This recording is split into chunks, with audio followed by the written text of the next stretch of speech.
How to download Fortnite Mobile on your tablet. Hello everyone. In this video, I will show you how to download Fortnite Mobile on your tablet. First, visit the Epic Games website and register by providing an email address that you have access to. This email will be linked to your new Epic Games account. Alternatively, you can create an account by using your console credentials. Next, enter your date of birth and fill out the form. Make sure to check the box agreeing to the terms of service and click Continue. Optionally, you can check the box to receive updates from Epic Games.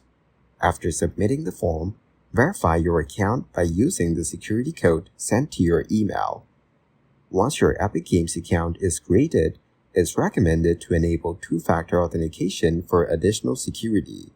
Now, you can proceed to download Fortnite on your tablet. Thank you guys for watching this video. Hope you got some value. Make sure to like the video and subscribe to the channel to get notified of new videos. See you in the next one.